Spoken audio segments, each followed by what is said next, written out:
राधे राधे, हरे कृष्ण। आप सभी का दिन शुभ हो।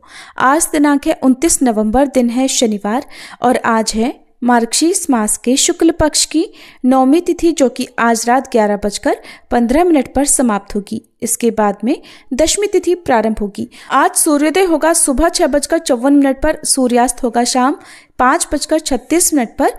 ब्रह्म मुहूर्त सुबह 5:18 से 6:06 तक रहेगा। राहु काल सुबह 9 बजे से 10:30 बजे तक रहेगा। आइए सुनते हैं सीता नितनेम की कहानी। इस कहानी को सीता माता कहती थी और प्रभु श्री राम सुना करते थे।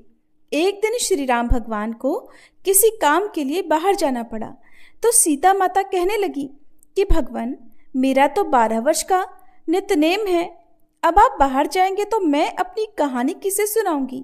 तब श्री राम ने कहा कि सीते, आप कुएं की पाल पर जाकर बैठ जाना और वहां पर जो भी औरतें पानी भरने आएंगी उन्हें अपनी कहानी सुना दिया करना। सीता माता कुएं की पाल पर जाकर बैठ गई। तभी एक स्त्री आई। उसने रेशम की जरी की साड़ी पहन रखी थी और सोने का घड़ा ले रखा था। सीता माता उसे देखकर कहने लगी, बहन, मेरा 12 वर्ष का नितनेम सुन लो। पर वह स्त्री बोली कि मैं तुम्हारा नितनेम सुनूंगी तो मुझे तो घर जाने में देर हो जाएगी और मेरी सास मुझसे झगड़ा करेगी। इसलिए उसने कहानी नहीं सुनी और अपने घर चली गई। लेकिन उसके घर जाते ही उसकी रेशम जरी की साड़ी फट गई। सोने का घड़ा मिट्टी के घड़े में बदल गया। सासू ने देखा तो पूछा, अरे बहू, ये किसका दोष अपने सिर लेकर आ गई है। बहू बोली, माँ जी, कुएं पर एक औरत बैठी थी। उसने अपनी कहानी सुनने के लिए कहा, लेकिन मैंने नहीं सुनी। शायद उसी का ये फल मुझे मिला है। बहू की बात सुनकर अगले दिन वही साड़ी और वही घड़ा लेकर सास कुएं की पाल पर गई। सास को वहीं पर सीता माता बैठी मिली तो माता सीता ने कहा, बहन, मेरी कहानी सुन लीजिए। सासू बोली, एक बार छोड़, मैं तो 4 बार कहानी सुन लूंगी।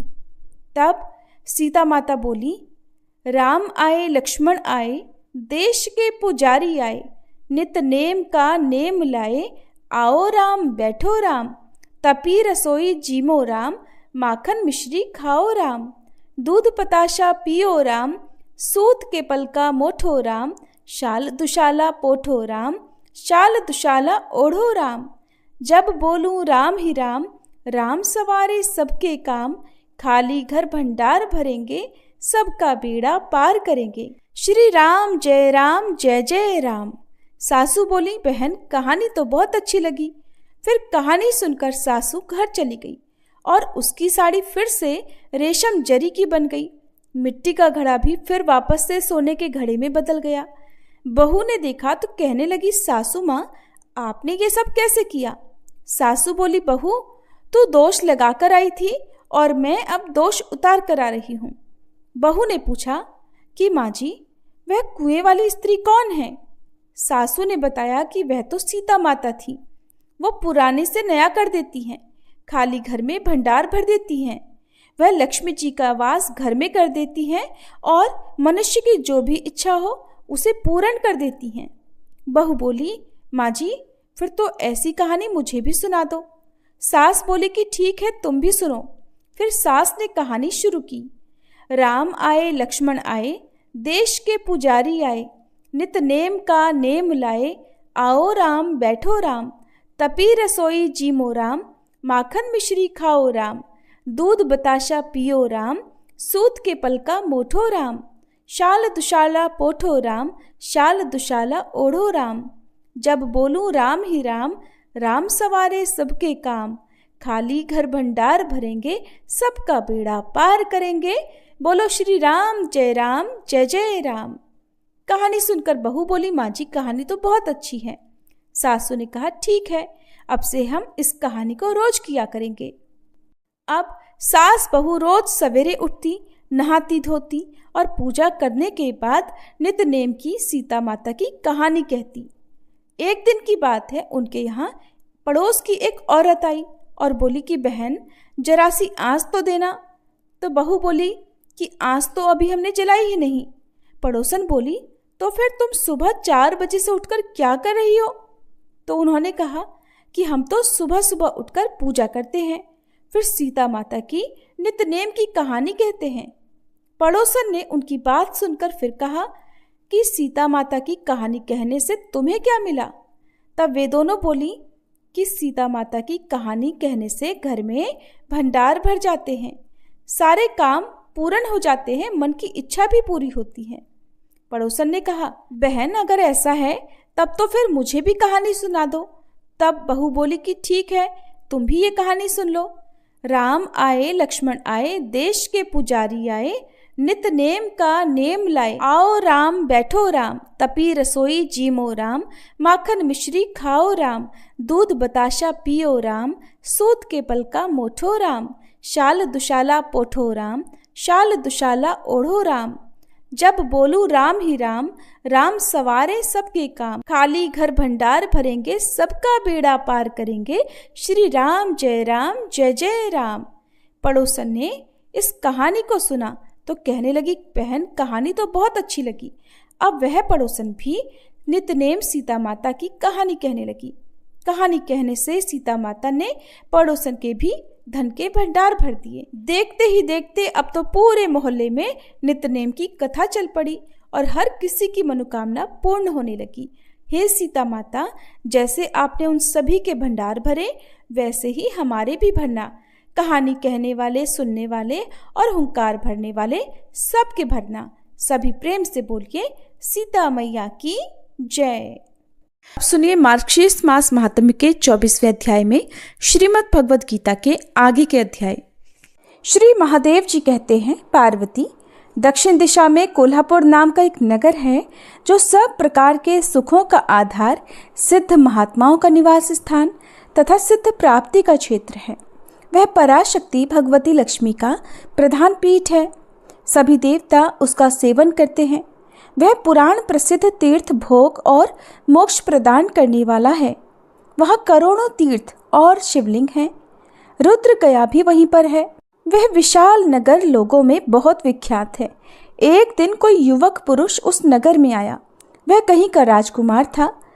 उसके शरीर का रंग गोरा, नेत्र सुंदर, गर्दन शंख के समान, कंधे मोटे, छाती चौड़ी तथा भुजाएं बड़ी बड़ी थीं।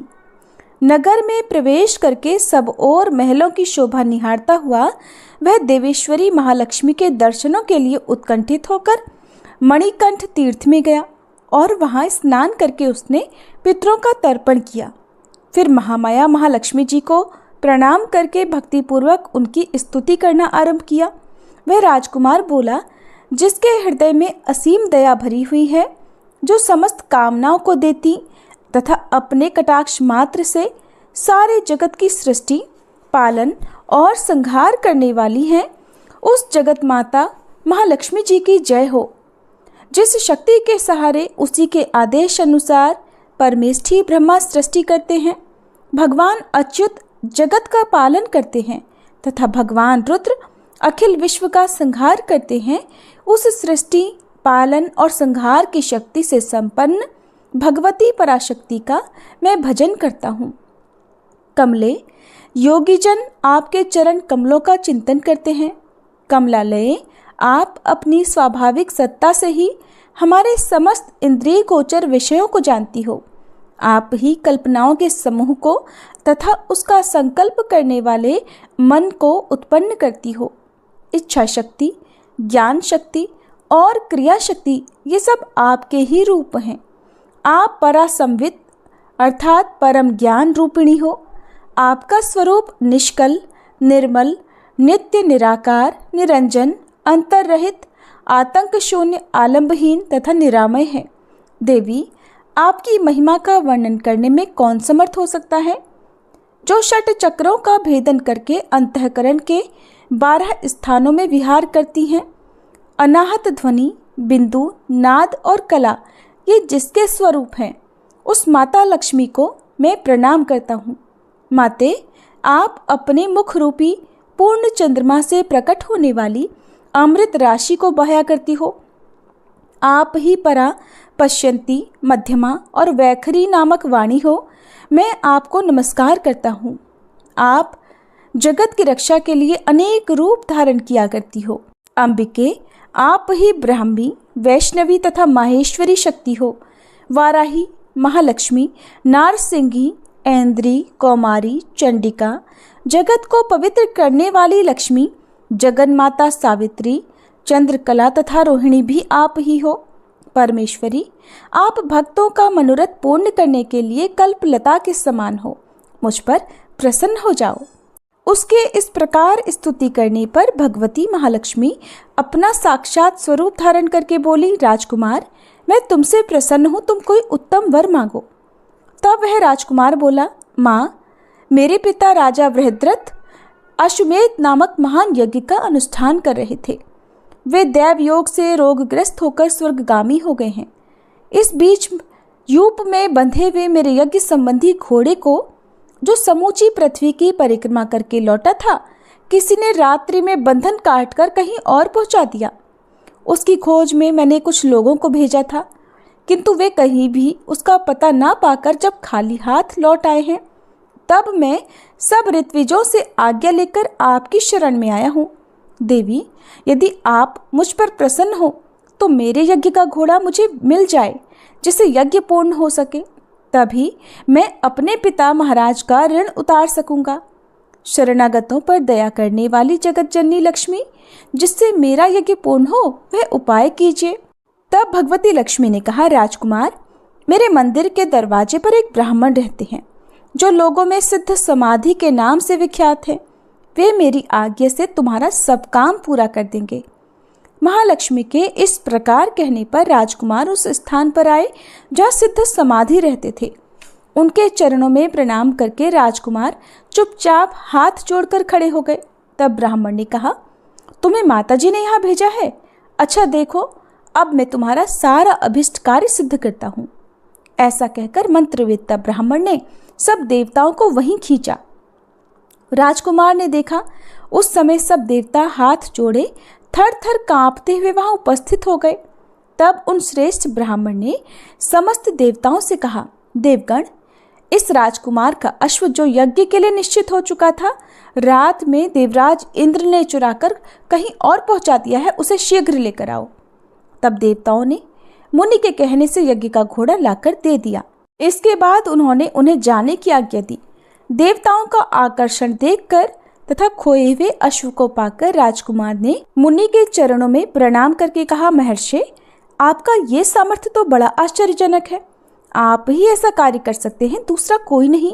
ब्राह्मण, मेरी बात सुनिए, मेरी प्रार्थना सुनिए।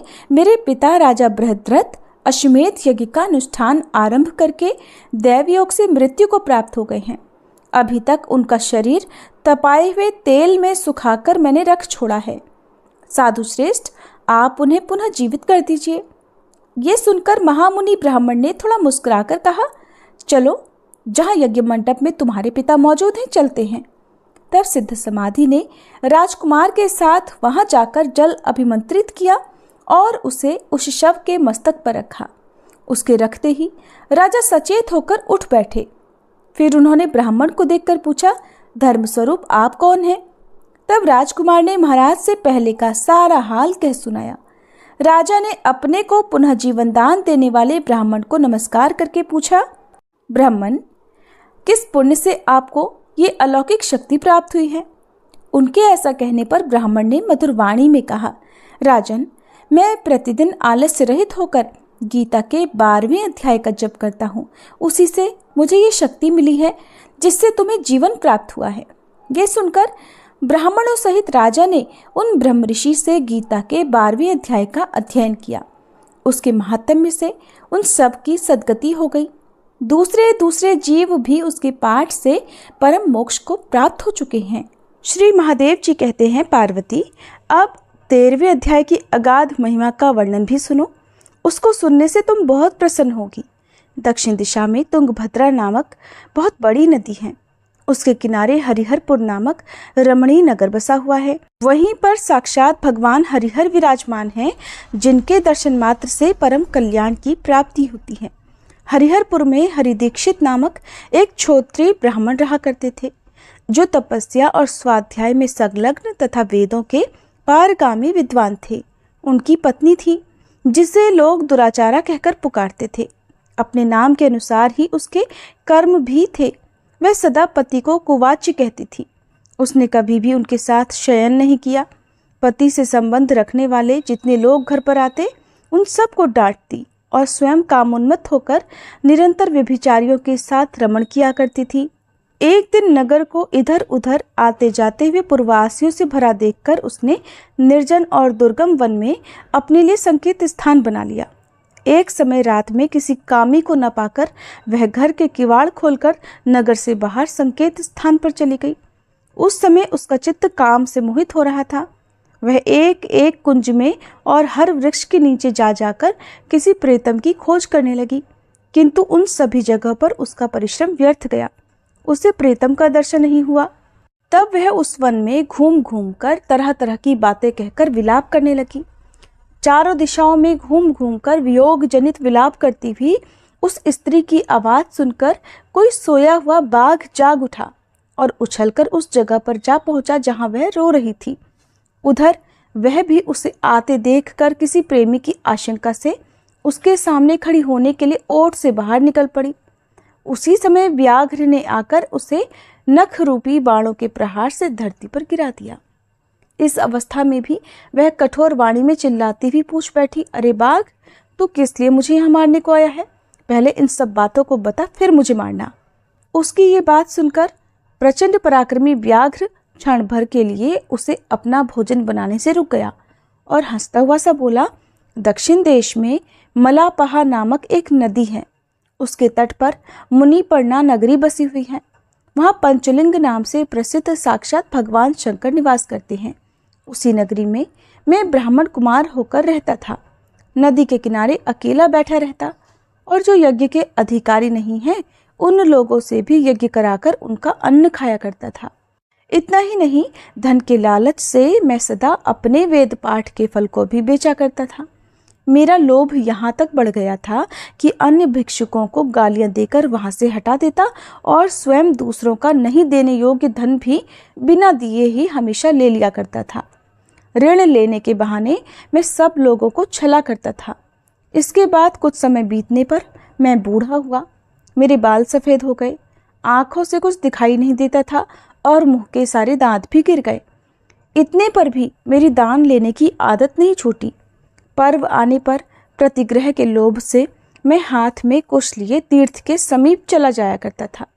इसके बाद जब मेरे सारे अंग शिथिल हो गए, सभी अंगों ने काम करना बंद कर दिया, तब एक बार मैं कुछ धूर्त ब्राह्मणों के घर पर मांगने खाने के लिए चला गया। उसी समय मेरे पैर में कुत्ते ने काट लिया और तब मैं मूर्छित होकर क्षण भर में ही धरती पर गिर पड़ा। मेरे प्राण निकल गए। उसके बाद मैं इसी व्याघ्र योनि में उत्पन्न हुआ। तब से इस दुर्गम वन में रहता हूँ और अपने पूर्व पापों को याद करके कभी धर्मिष्ठ महात्मा, यति, साधु पुरुष तथा सती स्त्रियों को मैं कभी नहीं खाता। पापी, दुराचारी तथा कुलटा स्त्रियों को ही मैं अपना भोजन बनाता हूँ। इसलिए कुलटा होने के कारण तू अवश्य ही मेरा भोजन बनेगी। ऐसा कहकर वह अपने कठोर नखों से उसके शरीर के टुकड़े टुकड़े करके खा गया। इसके बाद यमराज के दूत उस पापिनी को संयमनीपुरी में ले गए। वहाँ यमराज की आज्ञा से उन्होंने अनेकों बार उसे विष्ठा, मूत्र और रक्त से भरे हुए भयानक कुंडों में गिराया। करोड़ों कल्पों तक उसमें रखने के बाद उसे वहां से ले जाकर 100 मनवंतरों तक रौरव नरक में रखा। फिर चारों ओर मुंह करके दीन भाव से रोती हुई उस पापिनी को वहां से खींचकर दहानन नामक नरक में गिराया। उस समय उसके केश खुले हुए थे और शरीर भयानक दिखाई देता था। इस प्रकार घोर नरक यातना भोग चुकने पर वह महापापिनी इस लोक में आकर चांडाल योनि में उत्पन्न हुई। चांडाल के घर में भी प्रतिदिन बढ़ती हुई वह पूर्व जन्म के अभ्यास से पूर्वरत पापों में प्रवृत्त रही। फिर उसे कोढ़ आदि राज्यक्षमा रोग हो गया, नेत्रों में पीड़ा होने लगी। फिर कुछ समय के बाद वह पुनः अपने निवास स्थान को गई, जहाँ भगवान शिव के अंतःपुर की स्वामिनी जंभका देवी विराजमान हैं। वहाँ उसने वासुदेव नामक एक पवित्र ब्राह्मण का दर्शन किया, जो निरंतर गीता के 13वें अध्याय का पाठ करते थे। उनके मुख से गीता का पाठ सुनते ही वह चांडाल शरीर से मुक्त हो गई और दिव्य देह धारण करके स्वर्गलोक में चली गई। भगवत गीता महात्म्य का 13वां अध्याय समाप्त हुआ। श्री महादेव जी कहते हैं, पार्वती, अब मैं भवबंधन से छुटकारा पाने के साधनभूत 14वें अध्याय का महात्म्य बतलाता हूँ, तुम ध्यान देकर सुनो। सिंघल द्वीप में विक्रम बेताल नामक एक राजा थे जो सिंह के समान पराक्रमी और कलाओं के भंडार थे। एक दिन वे शिकार खेलने के लिए उत्सुक होकर राजकुमारों सहित 2 कुतियों को साथ लेकर वन में गए। वहां पहुंचने पर उन्होंने तेज गति से भागते हुए खरगोश के पीछे अपनी एक कुतिया छोड़ दी। उस समय सब प्राणियों के देखते देखते खरगोश इस प्रकार भागने लगा मानो कहीं उड़ गया हो। दौड़ते दौड़ते बहुत थक जाने के कारण वह एक बड़ी खंदक में गिर पड़ा। गिरने पर भी वह कुतिया के हाथ नहीं आया और उस स्थान पर जा पहुंचा जहां का वातावरण बहुत ही शांत था। वहां हिरन निर्भय होकर सब और वृक्षों की छाया में बैठे रहते थे। बंदर भी अपने आप टूटकर गिरे हुए नारियल के फलों और पके हुए आमों से पूर्ण तृप्त रहते थे। वहां सिंह हाथी के बच्चों के साथ खेलते और सांप निडर होकर मोर की पंखों में घुस जाते थे। उसी जगह एक आश्रम के भीतर वत्स नामक एक मुनि रहा करते थे जो जितेंद्रिय और शांत भाव से निरंतर गीता के 14वें अध्याय का पाठ किया करते थे।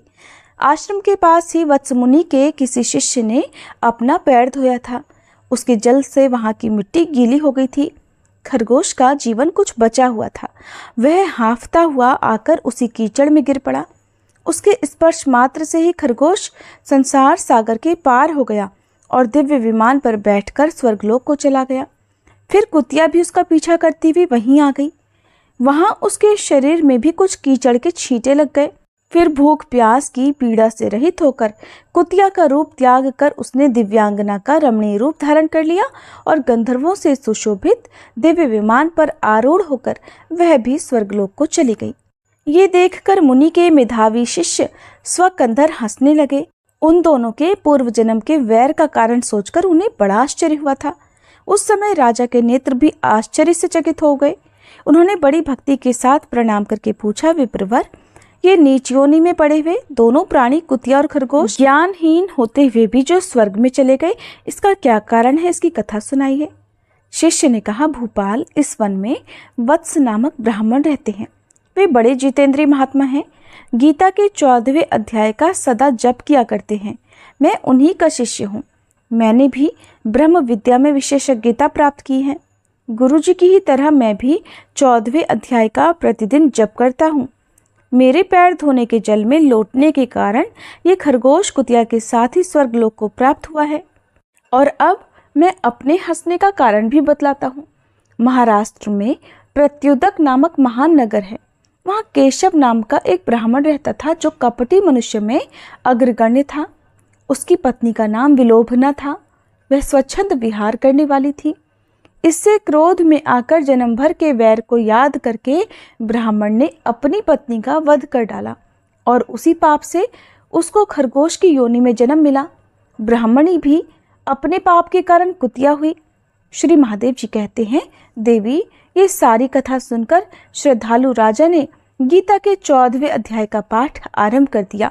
इससे उन्हें परम गति की प्राप्ति हुई। ये था भगवत गीता महात्म्य का 14वां अध्याय। अब सुनिए श्री कृष्ण चालीसा पाठ। बंशी शोभित कर मधुर नील जलद तन श्याम, अरुण अधर जनु बिंबा फल नयन कमल अभिराम, पूर्ण इंद्र अरविंद मुख पीतांबर शुभ साज, जय मन मोहन मदन छवि कृष्ण चंद्र महाराज। जय यदुनंदन जय जगवंदन, जय वसुदेव देवकी नंदन, जय यशोदासुत नंद दुलारे, जय प्रभु भक्तन के धृगतारे, जय नट नागर नाग नथैया, कृष्ण कन्हैया धेनु चरैया, पुनि नख पर प्रभु गिरिवर धारो, आओ दीनन कष्ट निवारो। वंशी मधुर अधर धरि तेरी, होवे पूर्ण मनोरथ मेरो। आओ हरि पुनि माखन चाखो, आज लाज भारत की राखो। गोल कपोल चिबुक अरुणारे, मृदु मुस्कान मोहिनी डारे। रंजित राजीव नयन विशाला, मोर मुकुट वैजयंती माला। कुंडल श्रवण पीत पट आछे, कटी किंकणिका छन काछे। नील जलज सुंदर तन सोहे, छवि लखि सुर नर मुनि मन मोहे। मस्तक तिलक अलक घुंघराले, आओ कृष्ण बांसुरी वाले। करी पय पान पूत नहीं तार्यो, अका बका कागा सुर मार्यो। मधुवन जलत अग्नि जब ज्वाला, भय शीतल लखि तहि नंद लाला। सुरपति जब ब्रज चढ़ियो रिसाई, मसूर धार वारी वर्षाई। लगत लगत ब्रज चहन बहायो, गोवर्धन नख धारी बचायो। लखि यशोदा मन भ्रम अधिकाई, मुख मह 14 भुवन दिखाई। दुष्ट कंस अति उधम मचायो, कोटि कमल जब फूल मंगायो। नाथी काली यही तब तुम लीन्हे, चरण चिन्ह दे निर्भय कीन्हे। करी गोपिन संग रास विलासा, सबकी पूरण करी अभिलाषा। केतिक महा असुर संग हार्यो, कंस ही केस पकड़ दे मार्यो। मात पिता की बंदी छुड़ाई, उगर सेन कह राज दिलाई। मही से मृतक छह सुत लायो, मातु देव की शोक मिटायो। भौमासुर मुर दैत्य संहारो, लाए शत दश सहस कुमारो। दे भी नहीं तृण चीर संहारा, जरा सिंधु राक्षस कह मारा। असुर बकासुर आदिक मार्यो, भक्तन के तब कष्ट निवार्यो। दीन सुदामा के दुख टार्यो, तंदुल 3 मूठ मुख डार्यो। प्रेम के साग विदुर घर मांगे, दुर्योधन के मेवा त्यागे। लखि प्रेम की महिमा भारी, ऐसे श्याम दीन हितकारी। भारत के पारथ रथ हाके, लिए चक्र कर नहीं बल ताके। निज गीता के ज्ञान सुनाए, भक्तन हृदय सुधा वर्षाए। मीरा थी ऐसी मत वाली, विष पी गई बजा कर ताली। राना भेजा सांप पिटारी, शालिग्राम बने बनवारी। निज माया तुम विधि ही दिखायो, उरते संशय सकल मिटायो। तब शत निंदा करी तत्काला, जीवन मुक्त भयो शिशुपाला।